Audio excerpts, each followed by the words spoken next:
कि दिखाओ ये बाइबल जिहड़े ने इन्हां दीयां कॉपीज़ ने ये करीब जिस तरह पास्टर ने दस्सिया कि 100-150 कॉपी सी और बहुत सारिया कापियां इन्होंने जलातियां और समान सारा तुसीं देख रहे हो और तोड़ फोड़ करके इन्होंने सुट दिता और उस तो भी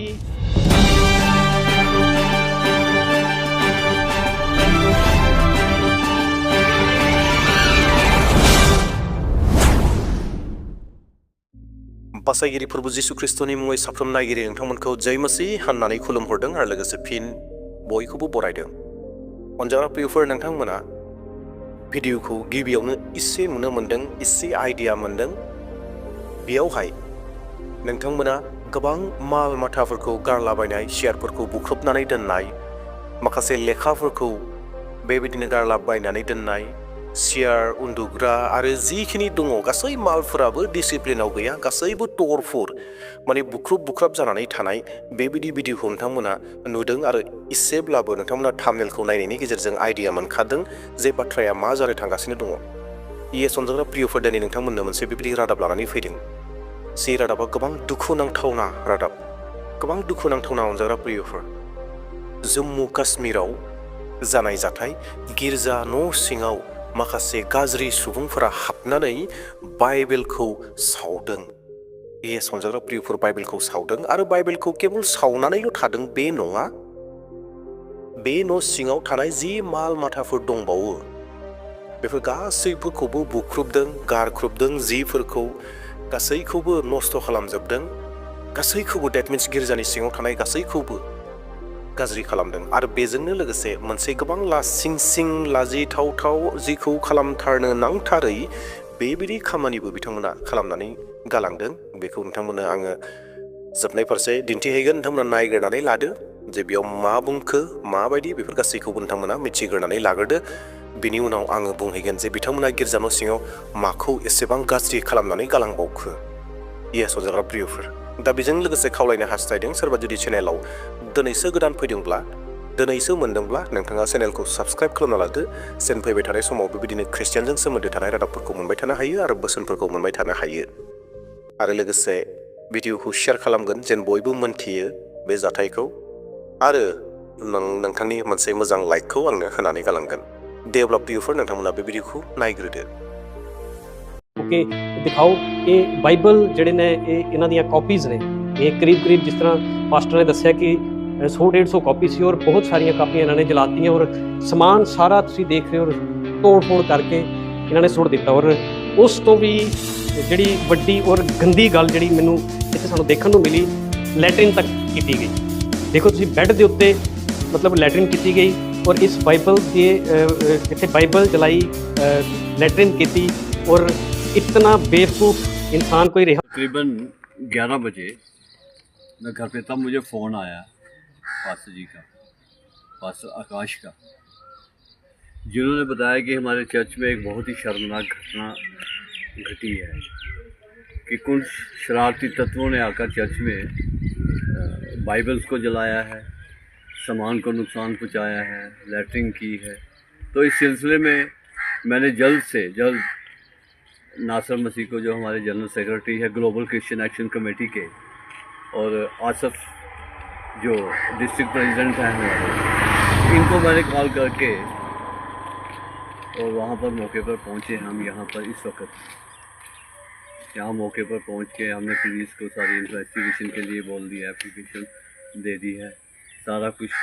करके अब पुलिस वहाँ पर FIR भी लॉन्च करवा दी है। और हमारे रेवरेंड पॉल एस राजन,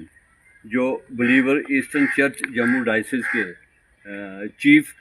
कह सकते हो, आपकी सारा जम्मू जितना भी है इन्हीं के अधिकार में है, तो ये इन्हीं का चर्च है।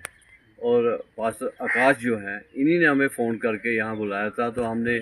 उस तरीके को निभाया कि जो हमारे प्रेसिडेंट जितेंद्र मसीह गौरव जो काम करते थे, उसी को हमने दोहराया है कि हम यहाँ आके सारी कार्रवाई करें। SHO से मिले हैं, चौकी अफसर से मिले हैं और FIR भी लॉन्च करवा दी है, इन्वेस्टिगेशन शुरू है। तो हम यही परमेश्वर से प्रार्थना करेंगे कि ये हमारा जो भाईचारा है वो हमेशा सभी लोगों के साथ बना रहे। ख्रिस्ट'नि बिसाफोर नोंथांमोना रादाबखौ नुबाय एबा बे भिडिअ क्लिपखौ नुबाय गोबां दुखु नांथावना जिबायदि खामानिया जानो नाङामोन बेबायदि खामानिया जादों जेराव गिर्जा न' सिङाव दुथांफोरा गाज्रि सुबुंफोरा हाबहैदों आरो हाबहैनानै बाइबेलखौ दहननानै सावदों आरो न' सिङाव थानाय गिर्जानि न' सिङाव थानाय सियारफोरखौ बुख्रुबदों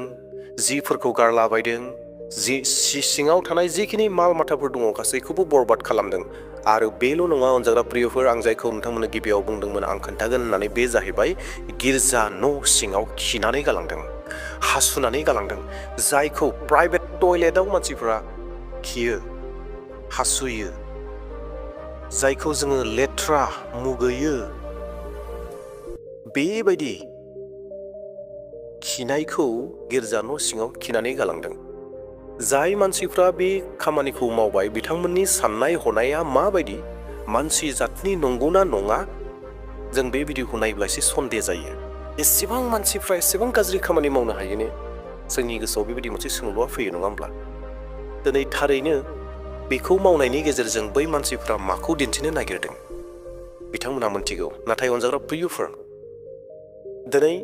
बिथांमोना इसोरनि नोजोरनिफ्राय खारग'नो हानाय नङा नंगौ दिनै मानसिनि नोजोरनिफ्राय बिथांमोना आलादा आलादा जायगायाव खारखोमादों जानांगौ जोंखौ मोनथियाखसै जोंखौ सिनाय मोनाखसै जों बाइबेल सावनानै फैनो हाबाय जम्मु काश्मीराव थानाय मोनसे गिर्जायाव जोङो गिर्जा न' सिङाव खिनानै हासुनानै फैनो हाबाय जोङो गिर्जा न' सिंनि माल माथाफोरखौ बक्सफोरखौ बुख्रुबजोबनो हाबाय बेफोरबायदि हयथ' बै गाज्रि मानसिफ्रा साननो हागौ जोंखौ रावबो सिनाय मोनाखसै होननानै नाथाय इसोरनि नोजोरनिफ्राय बहा खारग'नो बिसोरो बहा खारग'नो इसोरनि नोजोरनिफ्राय इसोरा इसोरनि नोजोरनिफ्राय आकाशाव थाखोमाब्लाबो नुगोन हा सिङाव थाखोमाब्लाबो नुगोन बबेबा सा खोला हाजो खंखरफोराव थाखोमाब्लाबो नुगोन इसोरनि मेगननि नोजोरनिफ्राय बिसोर थाखोमानानै थानो हानाय नङा बिसोर दुगायै साननो हागौ जोंखौ रावबो नुवाखसै जों बे खामानिखौ मावनो हाबाय होननानै नाथाय साजाया इसोरनि आखायाव दङ इसोरा मोनथिगौ बिथांमोननो माबायदि साजाखौ होनो नांगौ नाथाय दिनै जोङो एज ए मानसि हिसाबै फोथायारि हिसाबै बे रादाबखौ मोननायजों लोगोसे जों दुखु मोनदों आं गावबो दुखु मोनदों जे मानसिनि स्वभाब मानसिनि केरेक्टारा एसेबां गाज्रि जानो हागौना होननानै जेराव मोनसे खुलुमनाय सिबिनायाव दिनै जुदि बे जाथाया गुबुन धोरोमाव जुदि जानायमोनब्ला मस्जिदाव जानायमोनब्ला हिन्दु धोरोमनि जिथु टेम्पोलफोर दङ मन्दिरफोर दङ बैफोराव जानायमोनब्ला हयथ' गोबां दावराव जागौमोन हयथ' धोरोमनि जुद्धआनो जागौमोन गोबां रोखोमनि नाथाय जों बेयाव मोननो हादों जाय पास्टर दङ आरो जि ख्रिस्टियान फरमनि दैदेनगिरिफोर दङ बिथांमोना बेफोर गासै बाथ्राफोरखौ मोननायजों लोगोसे बेफोर जाथायखौ मोननाय लोगो लोगोनो बिथांमोना दावराव खालामाखै गन्दगल खालामाखै बिथांमोना केबल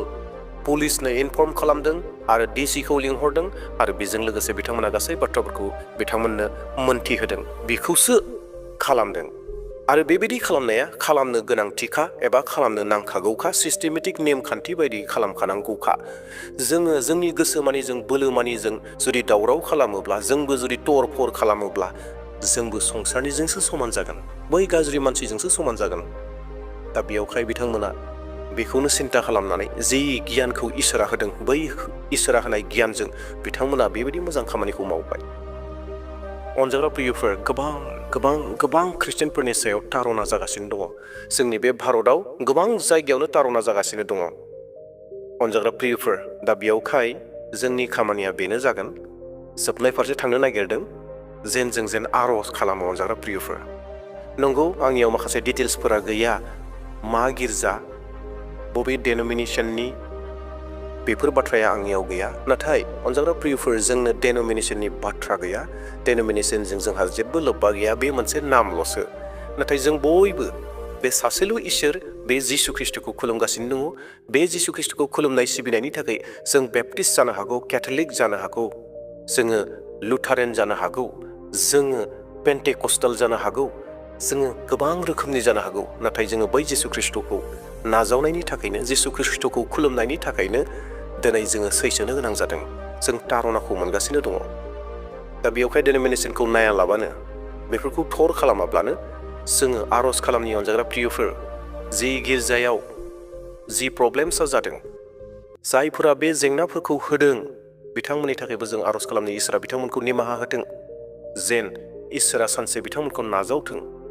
आरो बिथांमोना गावनि खुगाजोंनो जेन सानसे सिकार जानो गोनां जाथों बे खामानिखौ आं मावदोंमोन एबा जों मावदोंमोन होननानै जेन बिथांमोना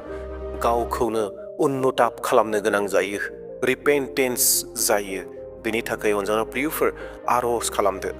नंगौ बिथांमोना बाइबेल सावबाय जि बाइबेलखौ जोङो इसोरनि हां होननानै फोथायो जि बाइबेलखौ जोङो इसोरनि राव होननानै फोथायो जि बाइबेलखौ जोङो इसोरनि माथो होननानै फोथायो बै बाइबेलखौ बिथांमोना सावदों गोबां गिदिर दायनिगिरि बिथांमोना नंगौ जाय गोथार गिर्जा न'खौ जोङो गोथार होननानै बुङो जाय गिर्जा न'आव साफ्रोमबो ख्रिस्टियान सुबुंफोरा खुलुमो सिबियो जों बेयाव खौसे जाहैयो बेजों बे दुंखां होज्लायो बै गिर्जा न'खौ बिसोर टयलेट खालामदों लेट्रिन खालामदों जेराव खिखरसालियाव खिहैयो गन्थं हमथे हमथे बेखौ खिखरसालि खालामदों गिर्जा न'खौ हासुग्रा न' खालामदों गोबां लासिंसिं गोबां मुगैजाथाव बेबायदि खामानिखौ बिथांमोना मावदों नाथाय जों बिथांमोना जेसेबांखि गाज्रि खामानि मावा मानो जों आर'ज खालामनि अनजाग्रा प्रियफोर जों साफ्रोमबो ख्रिस्टियानफोरा खौसे जानानै आर'ज खालामनि जेन बिथांमोना सानसेब्लाबो गोसो गिदिंफिननानै जिसु ख्रिस्टनियाव गावखौनो नम्र खालामो गुरै खालामो आरो जिसु ख्रिस्टखौ बिथांमोना मोनो आरो जि होनांगौ साजाफोर दङ बे साजाया जिसु ख्रिस्टनियाव दं बेखौ जिसु ख्रिस्टआ मोनथिसिगौ दे अब्ला अनजाग्रा प्रियफोर नोंथांमोना बे रादाबखौ मोननायनि गेजेरजों नुनायनि गेजेरजों निस्सय दुखु जागोन मानोना जाबायदि धारना जाबायदि जाथावनाङा खामानिफोरमोन बेफोर गासै खामानिफोरा जागासिनो दङ जेखि जादिया जोबनायाव बेखौनो बुंनो नागिरदों आर'ज खालामनो दाबावसै दे अब्ला प्रियफोर दिनैनि रादाबखौ बेसेयावनो दोनथ'नोसै थेंक इउ